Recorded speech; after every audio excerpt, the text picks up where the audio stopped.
हरे कृष्ण। तो आज के इस सेशन में हम पढ़ेंगे श्रीमद् भगवत गीता के तृतीय अध्याय के 11वें श्लोक से 15वें श्लोक तक। अब तक हमने देखा कि श्रीमद् भगवत गीता के तृतीय अध्याय के प्रथम श्लोक से 10 श्लोक तक, जिनमें हमने ये जाना कि क्या श्रेष्ठ है, ज्ञान श्रेष्ठ है या बुद्धि श्रेष्ठ है। इसमें हमने ये भी जाना कि हमें अपने नियत कर्मों को करना चाहिए या नहीं करना चाहिए, और भी कई सारी चीजें को हमने जाना। अब ये तृतीय अध्याय का तीसरा सेशन और हमारे भगवत गीता का 32वां सेशन। इसमें हम श्रीमद् भगवत गीता यथारूप के तृतीय अध्याय के 11वें श्लोक से पढ़ना प्रारंभ करेंगे। तो इसमें हम क्या पढ़ेंगे वो एक बार सबसे पहले देख लेते हैं। इसमें हम जानेंगे कि कर्म योग में ही कौन से लोग ऐसे होते हैं जो पाप खाते हैं, और भोजन के अभाव से कैसे बचे। उसके साथ साथ कि सबों को संपन्नता कैसे प्राप्त होगी, अर्थात हम सबको संपन्नता कैसे प्राप्त होगी।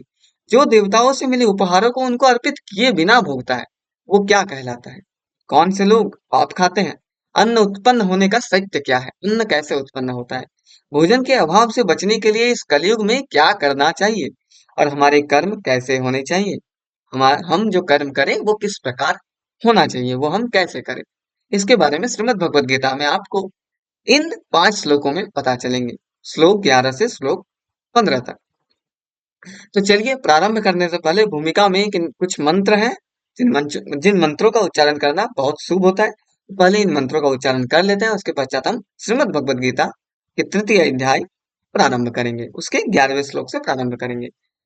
ओम ज्ञानतिमिरान्धस्य ज्ञानाञ्जनः शलाकया चक्षुर्न्मीलितं येन तस्मै श्रीगुरुवे नमः। श्रीचैतन्यमनोभीष्टं स्थापितं येन भूतले स्वयं रूपः कदा मह्यं ददाति स्वपदान्तिकम्। वन्दे अहं श्रीगुरुः श्रीयुतपदकमलं श्रीगुरुन् वैष्णवांश्च श्रीरूपं साग्रजातं सहगण रघुनाथन विद्वं तं सजीवं साद्वैतं सावधूतं परिजनसहितं कृष्णचैतन्यदेवं श्रीराधा कृष्णपादान् सागन ललिता श्रीविशाखान्वितां श्च। हे कृष्ण करुणा सिंधु दीनबन्धु जगत्पते गोपेश गोपिका कान्त राधा कान्त नमस्तुते। तप्त काञ्चन गौरांगी राधे वृन्दावनेश्वरी वृषभानुसुते देवी प्रणमामि हरिप्रिये वाञ्छाकल्पतरुभ्यश्च कृपा सिन्धुभ्य एव च पतितानां पावनेभ्यो वैष्णवेभ्यो नमो नमः। श्री कृष्ण श्री कृष्ण चैतन्य प्रभु नित्यानंद श्री अद्वैत गदाधर शिवासादि गौर भक्तवृंद हरे कृष्ण कृष्ण कृष्ण हरे हरे हरे राम राम राम हरे हरे। चलिए अब इसके पश्चात प्रारंभ करते हैं श्रीमद् भगवत गीता के तृतीय अध्याय के 11वें श्लोक से। 11वें श्लोक में श्री भगवान कहते हैं, देवान भावयातानेन ते देवा भावयन्तु वः परस्परं भावयन्तः श्रेयः परम वाप्स्यथ।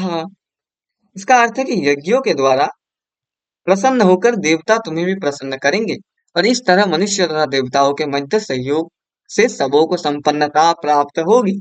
हमारे पहले प्रश्न का उत्तर कि सबों को संपन्नता कैसे प्राप्त होगी। सबको संपन्नता कैसे प्राप्त होगी। सबको संपन्नता देवताओं के प्रसन्न होने से प्राप्त होगी। और देवता कैसे प्रसन्न होंगे, देवता प्रसन्न होंगे यज्ञ से।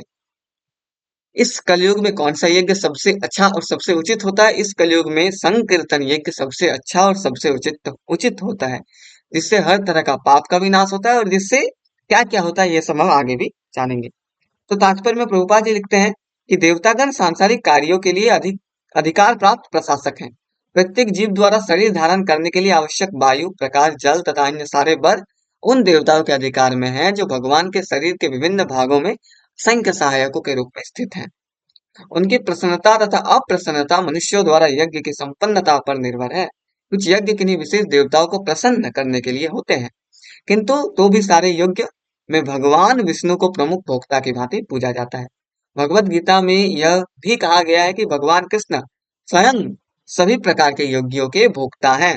भोक्तारम यज्ञ तपसाम। अतः समस्त यज्ञों का मुख्य प्रयोजन यज्ञ पति को प्रसन्न करना है। जब ये यज्ञ सुचारू रूप से संपन्न किए जाते हैं तो विभिन्न विभागों के अधिकारी देवता प्रसन्न होते हैं, और प्राकृतिक प्रभावों का अभाव नहीं रहता। यज्ञों को संपन्न करने से अन्य लाभ भी होते हैं, जिनसे अंततः भवबंधन से मुक्ति मिल जाती है।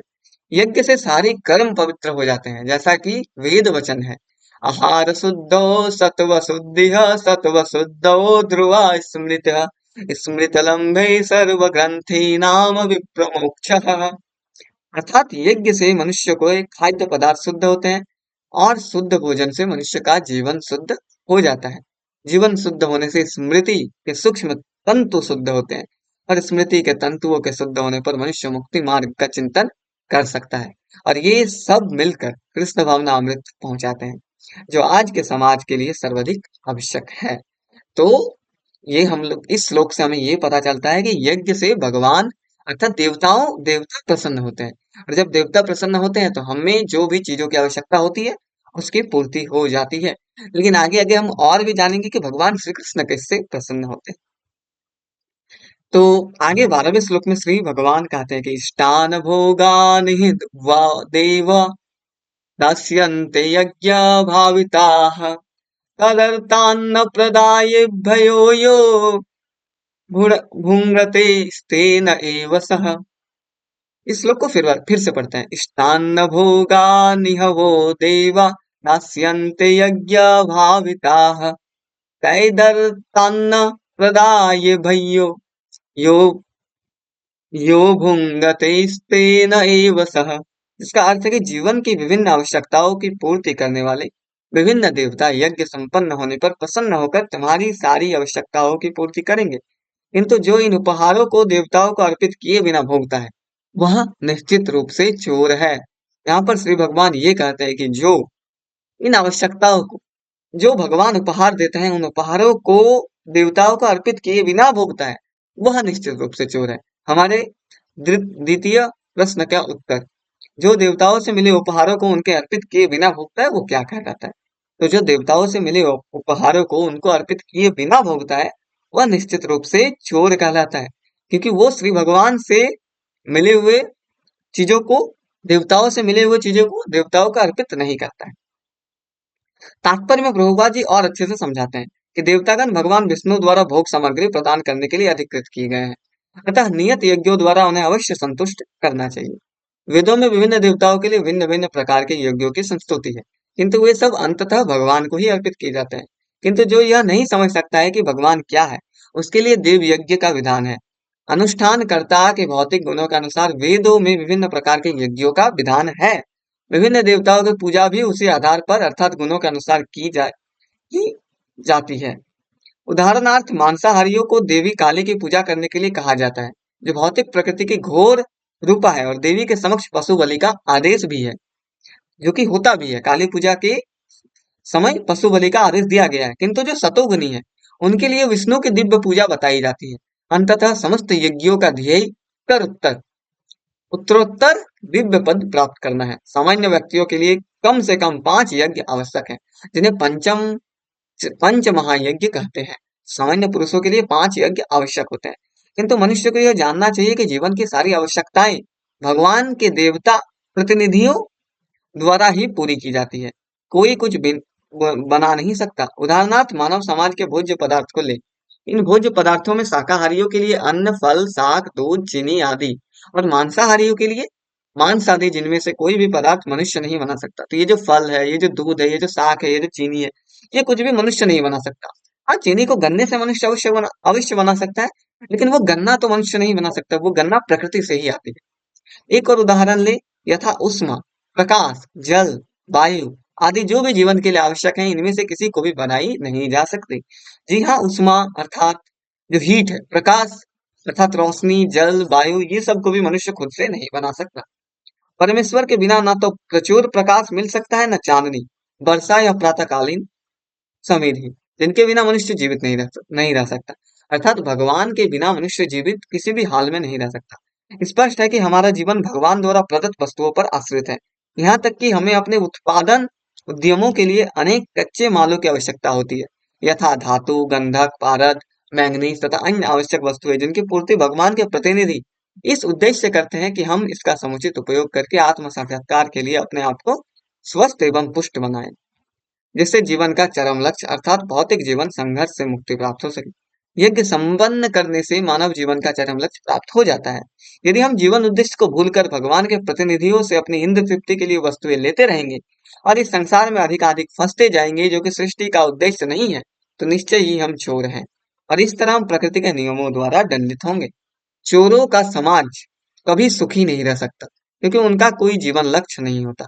भौतिकवादी चोरों का कभी कोई जीवन लक्ष्य नहीं होता, अर्थात जो व्यक्ति अपनी इंद्र तृप्तियों के लिए भगवान से मांगता जा रहा है, मांगता जा रहा है, मांगता जा रहा है, जो भी मिल रहा है उसे हड़पता जा रहा है, उसे ग्रहण करते जा रहा है, भगवान को थोड़ा भी उसका 1% भी नहीं दे रहा है, उसे हड़पता जा रहा है और अपने इंद्र विषयों की तुष्टि करता जा रहा है, वह निश्चित रूप से चोर है।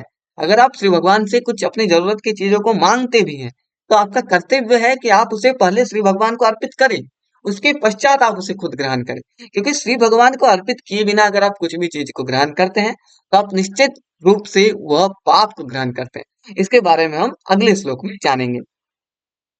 अब देखिए कि चैतन्य, उन्हें तो केवल इंद्र तृप्ति की चिंता रहती है, वह नहीं जानते हैं कि यज्ञ किस तरह किए जाते हैं। तो ऐसे इंसान जो सिर्फ भगवान से सब कुछ मांगते जाते हैं, उन्हें केवल अपनी इंद्र तृप्ति की चिंता रहती है।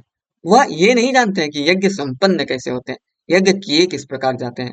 किंतु चैतन्य महाप्रभु ने यह यज्ञ संपन्न करने की सरलतम विधि का प्रवर्तन किया है। चैतन्य महाप्रभु कृष्ण भावना भवित में बहुत बड़े काम करके गए हैं। चैतन्य महाप्रभु भगवान के ही भक्त अवतार हैं। चैतन्य महाप्रभु को भी मनुष्य ना समझे, वो भगवान के ही अवतार हैं, वो भगवान के ही भक्त अवतार है। इस कलयुग में जो आए थे हरिनाम संकीर्तन का प्रचार करने के लिए, का प्रसार करने के लिए। तो चैतन्य महाप्रभु इसका सरलतम यज्ञ संपन्न करने का सरलतम विधि बताए हैं। वो क्या है? यह है संकीर्तन यज्ञ, जो संसार के किसी भी व्यक्ति द्वारा जो कृष्ण भावना अमृत के सिद्धांतों को अंगीकार करता है, संपन्न किया जा सकता है। संकीर्तन यज्ञ अर्थात भगवान के नामों का उच्चारण, भगवान के नामों का कीर्तन, भगवान के नामों का जोर जोर से कीर्तन करके गाना, वो होता है संकीर्तन यज्ञ। तो चोर कौन कहलाता है? चोर वो कहलाता है जो श्री भगवान या देवताओं से उत्पन्न किए गए, देवताओं से मिले हुए उपहारों को देवता को बिना अर्पित किए भोगता है, वो चोर कहलाता है। 13वां श्लोक तृतीय अध्याय का, जिसमें श्री भगवान कहते हैं, यज्ञ शिष्टासिनः संतो मुच्यन्ते सर्व किल्विषेह भुञ्जन्ते ते त्वघं पापा ये पंचन तयात्मकारणात्। अर्थात जिसका अर्थ है कि भगवान के भक्त सभी प्रकार के पापों से मुक्त हो जाते हैं, क्योंकि वे यज्ञ में अर्पित किए भोजन प्रसाद को ही खाते हैं। अन्य लोग जो अपने इंद्र सुख के लिए भोजन बनाते हैं, वो निश्चित रूप से पाप खाते हैं। तो भगवान के भक्त क्या होते हैं? वो सभी प्रकार के पापों से मुक्त हो जाते हैं, क्योंकि वो यज्ञ में अर्पित किए भोजन को ही खाते हैं।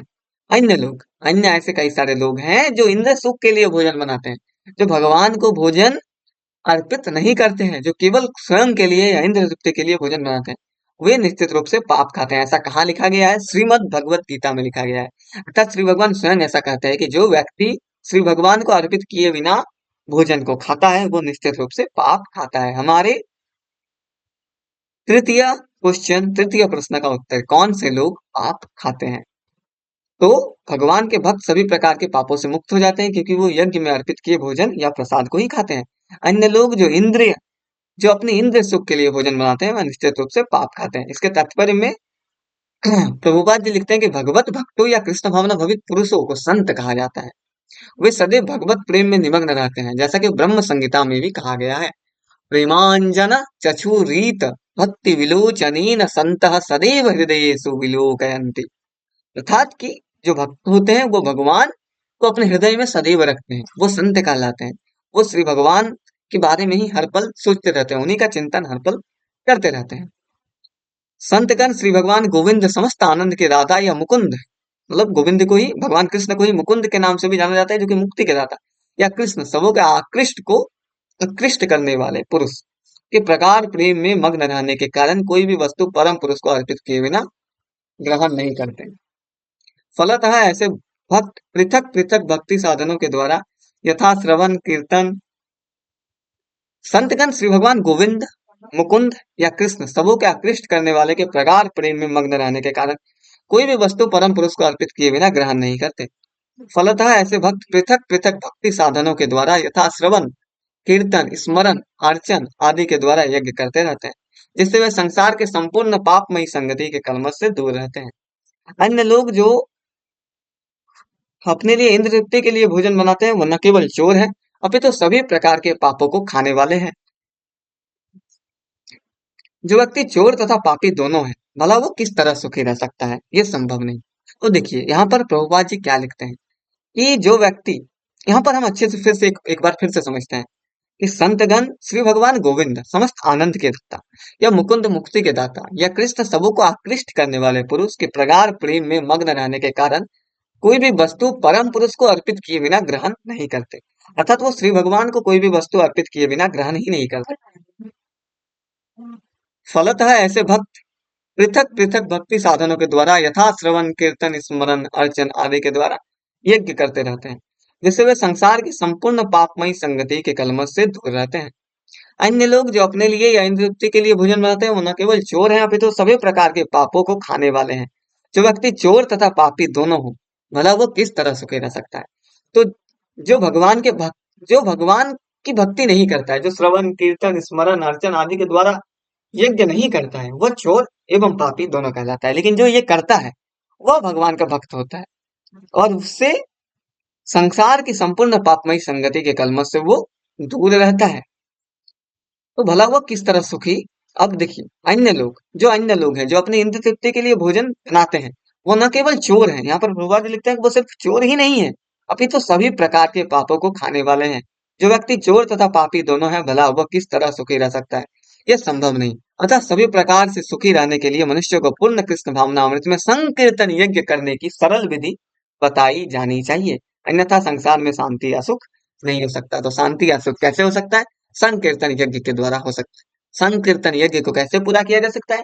आप हरे कृष्ण महामंत्र का जप अगर करते हैं, हरे कृष्ण महामंत्र का नाम लेते रहे, जप करते रहे, गुणगान करते रहे, यही है संकीर्तन यज्ञ।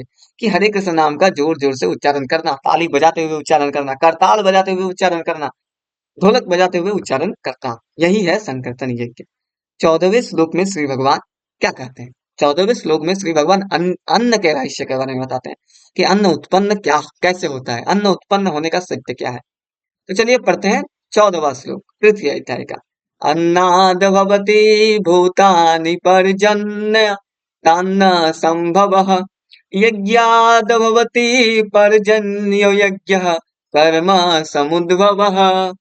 इसका अर्थ है कि सारे प्राणी अन्न पर आश्रित हैं। अन्नाद भवति भूतानि, अर्थात कि जितना भौतिक शरीर है यह अन्न के उत्पन्न से आश्रित है।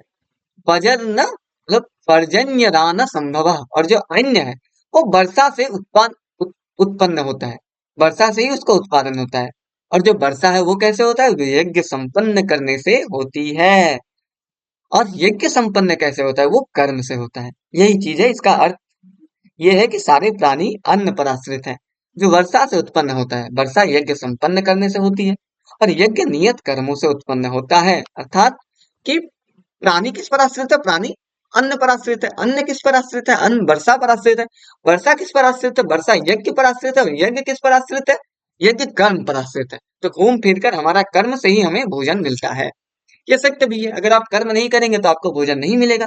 भोजन के लिए आपको कर्म करना पड़ेगा, जीवन निर्वाह करना पड़ेगा। तो और भोजन के अभाव से कैसे बचे, इसके बारे में हम इसी श्लोक के अंत में जानेंगे, जिसमें प्रभुपाद जी बताते हैं हमें तात्पर्य में। तो तात्पर्य में प्रभुपाद जी लिखते हैं कि भगवत गीता के महान टीकाकार श्रील बलदेव विद्याभूषण इस प्रकार लिखते हैं कि ये इंद्रांख्य अंगतयावस्थितम यज्ञम सर्वेश्वरम विष्णुमभयचर्य तच्छे समस्रन्ति तेन द्यह्य तद्येहयत्रां संपदायन्ति ते सन्तः सर्वेश्वरस्य यज्ञपुरुषस्य भक्ताः सर्वकिल विषैर अनादिकाल अनादिकाल विवृद्धैर् आत्मानुभवा प्रतिबंध कैर्निखिलेह पापे विमुच्यन्ते। इसका अर्थ है कि परमेश्वर जो यज्ञ पुरुष अथवा समस्त यज्ञों के भोक्ता कहलाते हैं, सभी देवताओं के स्वामी हैं। और जिस प्रकार शरीर के अंग पूरे शरीर की सेवा करते हैं, उसी तरह सारे देवता उनकी सेवा करते हैं। इंद्र चंद्र तथा वरुण जैसे देवता भगवान द्वारा नियुक्त अधिकारी हैं, जो सांसारिक कार्यों की देखरेख करते हैं। सारे वेद इन देवताओं को प्रसन्न करने के लिए यज्ञों का निर्देश करते हैं। इससे वो अन्न उत्पादन के लिए प्रचुर वायु प्रकाश तथा जल प्रदान करते हैं।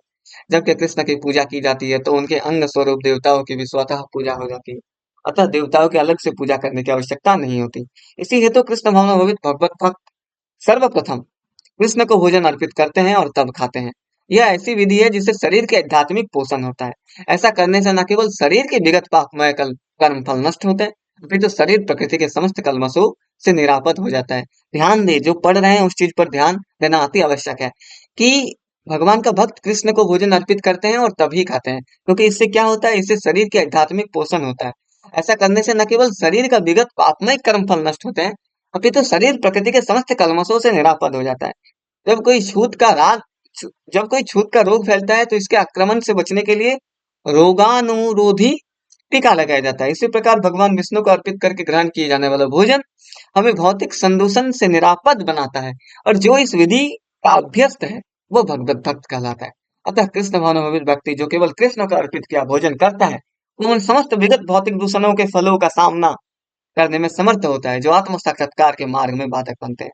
इसके विपरीत जो ऐसा नहीं करता है, वो अपने पाप पूर्ण कर्म को वो अपने पाप पूर्ण कर्म को बढ़ाता रहता है, जिससे उसे सारे पाप फलों को भोगने के लिए अगला शरीर कुकरों सुकरों के समान मिलता रहता है। यहाँ पर प्रभुपाद जी एक बहुत ही बड़ी बात कहते हैं कि जो ऐसा नहीं करता है, जो अपने भोजन को श्री भगवान को अर्पित नहीं करता है, जो ऐसे ही भोजन को खा जाता है, वो कभी आत्म साक्षात्कार के मार्ग तक नहीं पहुंच सकता। उसमें आत्म उस वो आत्म साक्षात्कार के मार्ग तक अगर पहुंचने का प्रयत्न करता है तो उसमें कई सारे बाधा आते हैं, कई सारे बाधा आते हैं। और अगर वो उस पाप पूर्ण कर्मों से फंसा हुआ रहता है, तो उसे अंततः कुकर सुकर जैसे शरीर मिलते हैं। यह भौतिक जगत नाना कल्मशों से पूर्ण है, और जो भी भगवान के प्रसाद को ग्रहण करके उनसे निरापद हो लेता है, वह उनके आक्रमण से बच जाता है। किंतु जो ऐसा नहीं करता, वो कल्मश का लक्ष्य बनता है। अन्न अथवा शाक वास्तव में खाद्य है। मनुष्य विभिन्न प्रकार के अन्न, शाक, फल आदि खाते हैं, जबकि पशु इन पदार्थों के उच्छिष्ट को खाते हैं। जो मनुष्य मांस खाने में अभ्यस्त हैं, उन्हें भी शाक के उत्पादन पर निर्भर रहना पड़ता है, क्योंकि पशु शाक ही खाते हैं। तो जो मांस भी खाते हैं, वो भी इनडायरेक्टली शाक ही खाते हैं, क्योंकि पशु शाक खाते हैं।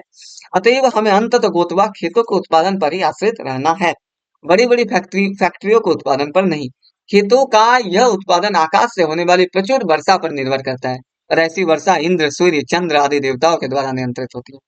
ये देवता भगवान के दास हैं, भगवान के यज्ञों के द्वारा संतुष्ट रखा जा सकता है। अतः भगवान को यज्ञों के द्वारा संतुष्ट रखा जा सकता है। अतः जो इन यज्ञों को संपन्न नहीं करता, उसे अभाव का सामना करना होगा। यही प्रकृति का नियम है। अतः भोजन के अभाव से बचने के लिए यज्ञ, और विशेष रूप से इस युग के लिए संकीर्तन यज्ञ संपन्न करना चाहिए। तो हमारे 5वें सवाल का उत्तर कि भोजन के अभाव से बचने के लिए इस कलयुग में क्या करें। भोजन के अभाव से बचने के लिए पहले तो भगवान को जो भी खाएं उसे भगवान को अर्पित करके ही खाएं। उसके पश्चात संकीर्तन यज्ञ को संपन्न करें, क्योंकि अगर आप संकीर्तन यज्ञ करते रहेंगे तो आपको भोजन का अभाव नहीं होगा। और हाँ, अपने कर्म को भी अवश्य करते रहें, क्योंकि कर्म से ही अंततः भोजन मिलता है। यहाँ पर श्री भगवान दिखाते हैं कि कर्म, नियत कर्म से ही यज्ञ होता है, यज्ञ से ही वर्षा होती है, वर्षा से ही अन्न उत्पन्न होता है, और अन्न से ही हमारा पोषण होता है। तो भोजन कर्म से मिलता है। कर्म हम नहीं करेंगे, अगर किसान खेती ही नहीं करेगा तो उसे भोजन कैसे मिलेगा। कर्म तो करना ही पड़ेगा, कर्म के बिना भोजन कभी भी नहीं मिलता। आगे इस सेशन का अंतिम श्लोक, तृतीय अध्याय का 15वां श्लोक। कर्म ब्रह्मोद्भवम् विद्धि ब्रह्मक्षर समुद्भवम् तस्मात् सर्वगतं ब्रह्म नित्यं यज्ञ प्रतिष्ठितम्। वेदों में नियमित कर्मों का विधान है, और ये साक्षात श्री भगवान पर ब्रह्म से प्रकट हुए हैं। फलतः सर्वव्यापी ब्रह्म यज्ञ कर्मों में सदा स्थित रहता है। वेदों में जो हमारे कर्म है, हमने कहा कि कर्म करना अनिवार्य है, कर्म के बिना भोजन नहीं मिल सकता। तो वेदों में कुछ नियमित कर्मों का विधान है, और ये जो नियमित कर्म है, वो किससे प्रकट हुए हैं, भगवान से प्रकट हुए हैं, क्योंकि वेद भगवान से प्रकट हुए हैं। फलतः सर्वव्यापी ब्रह्म यज्ञ कर्मों में सदा स्थित रहता है। तो जो ब्रह्म है, जो सर्वव्यापी ब्रह्म है, वो यज्ञ कर्मों में सदा स्थित रहता है। अब इसके तात्पर्य में प्रभुपाद जी हमें और अच्छे से समझाते हैं कि इस श्लोक में यज्ञ अर्थ कर्म अर्थात कृष्ण को प्रसन्न करने के लिए कर्म की आवश्यकता को भली भांति विवेचित किया गया है। हमने अभी थोड़ी देर पहले बताया कि कृष्ण को प्रसन्न करने के लिए कौन से कर्म हमें करने चाहिए, और हमारे छठे सवाल का उत्तर कि हमारे कर्म कैसे होने चाहिए इसी श्लोक के तात्पर्य में है। कि इस श्लोक में यज्ञार्थ कर्म अर्थात कृष्ण को प्रसन्न करने के लिए कर्म की आवश्यकता को भली भांति विवेचित किया गया है। यदि हमें यज्ञ पुरुष विष्णु को परितोष के लिए कर्म करना है, तो हमें ब्रह्म या दिव्य वेदों से कर्म की दिशा प्राप्त करनी होगी। अतः सारे वेद कर्मादेश की संहिताएं हैं। तो अगर हमें भगवान को प्रसन्न करने के लिए कर्म करना है, तो हमें श्री भगवान के आदेश से अपने कर्म को करना पड़ेगा। वेदों के निर्देश के बिना किया गया कोई भी कर्म विकर्म या वैध अथवा पाप पूर्ण कर्म कहलाता है। अगर हम वेदों के निर्देश के बिना कोई भी कर्म करते हैं तो वो पाप पूर्ण कर्म कहलाता है। अतः कर्म फल से बचने के लिए सदैव वेदों से निर्देश प्राप्त करना चाहिए। इस प्रकार सामान्य जीवन में राज्य का निर्देश अंतर्गत कार्य करना होता है, उसी प्रकार भगवान के परम राज्य के निर्देशन में कार्य करना चाहिए। वेदों में ऐसे निर्देश भगवान के सुवास से प्रत्यक्ष प्रकट होते हैं। कहा गया है, अस्य महतो भूतस्य निःश्वसितम् एतद् यदरिगवेदो यजुर्वेदः सामवेदो अथर्वाङ्गिरसः। चारों वेद ऋग्वेद, यजुर्वेद, सामवेद तथा अथर्ववेद भगवान के श्वास से उद्भूत है। ये कहाँ किया गया है? ये बृहदारण्यक बृहदारण्यक बृहदारण्यक उपनिषद में कहा गया है, जो कि एक उपनिषद है। हमारे 108 उपनिषद है जिसमें हमें भक्ति योग के बारे में सब कुछ पता चलता है। बृहदारण्यक उपनिषद में ये कहा गया है। ब्रह्म संहिता से भी प्रमाणित होता है कि सर्वशक्तिमान होने के कारण भगवान अपने श्वास के द्वारा बोल सकते हैं। अपनी प्रत्येक इंद्रियों के द्वारा अन्य समस्त इंद्रियों के कार्य को संपन्न कर सकते हैं। दूसरे शब्दों में भगवान अपने निश्वास के द्वारा बोल सकते हैं और वे अपने नेत्रों से गर्भधान कर सकते हैं। वस्तुतः यह कहा जा सकता है कि उन्होंने प्रकृति पर दृष्टिपात किया और समस्त जीवों को गर्भस्थ किया। इसी तरह प्रकृति के गर्भ में बद्ध जीवों को प्रविष्ट करने के पश्चात उन्होंने उन्हें वैदिक ज्ञान के रूप में आदेश दिया, जिससे वे भगवत धाम वापस जा सके। हमें यह सदैव स्मरण रखना चाहिए कि प्रकृति में सारे बद्ध जीव भौतिक भोग के लिए इच्छुक रहते हैं, किंतु वैदिक आदेश इस प्रकार बनाए गए हैं कि मनुष्य अपनी विकृत इच्छाओं की पूर्ति कर सकता है और तथाकथित सुख भोग पूरा करके भगवान के पास लौट सकता है। बद्ध जीवों के लिए मुक्ति प्राप्त करने का सुनहरा अवसर होता है। अतः उन्हें चाहिए कि कृष्ण भावनाभवित होकर यज्ञ विधि का पालन करें। यहाँ तक कि वैदिक आदेशों का पालन नहीं करते हुए भी वे भी कृष्ण भावनामृत के सिद्धांतों को ग्रहण कर सकते हैं, जिससे वैदिक यज्ञों की कर्मों की पूर्ति हो जाएगी। हाँ, जो वैदिक आदेशों का ग्रहण अगर नहीं भी कर पा रहे हैं, वैदिक आदेशों से अपने कर्म को नहीं भी कर पा रहे हैं, लेकिन अगर वो संकीर्तन यज्ञ कर रहे हैं, अगर वो कृष्ण भावना अमृत में लगे हुए हैं, अगर वो भगवान की सेवा कर रहे हैं, भगवान का चिंतन कर रहे हैं, तो फिर धीरे धीरे वो ऐसे कर्म करने लगेंगे जो वेदों में लिखे गए हैं। तो वो भगवान के भक्त बन सकते हैं और वो सब कुछ कर सकते हैं और सब कुछ हासिल कर सकते हैं जो भगवान के भक्त मिलता है। तो इसी के साथ इस सेशन को अंत करते हैं। फिर मिलेंगे एक और नए सेशन के साथ, एक और नए उत्साह, एक और नए उमंग के साथ और श्रीमद् भगवत गीता के 16वें तृतीय अध्याय के 16वें श्लोक के साथ। तो चलिए फिर मिलते हैं एक और नए सेशन के साथ। तब तक के लिए हंसते रहें, मुस्कुराते रहें और बने रहें भास्कर क्वाश टॉक्स चैनल के साथ। श्री भगवान का नाम सर्वदा लेते रहें, संकीर्तन यज्ञ सर्वदा करते रहें। और हम क्या क्या सीखे इस सेशन से कि सबों को संपन्नता कैसे प्राप्त होगी, जो देवताओं के मिले उपहारों को उन्हें अर्पित किए बिना भोग रहे हैं वो क्या कहलाते हैं, कौन से लोग पाप खाते हैं, अन्न उत्पन्न होने का सत्य क्या है, भोजन के अभाव से बचने के लिए इस कलयुग में क्या करें और हमारे कर्म कैसे होने चाहिए। ये सब हम आज सीखे। धन्यवाद।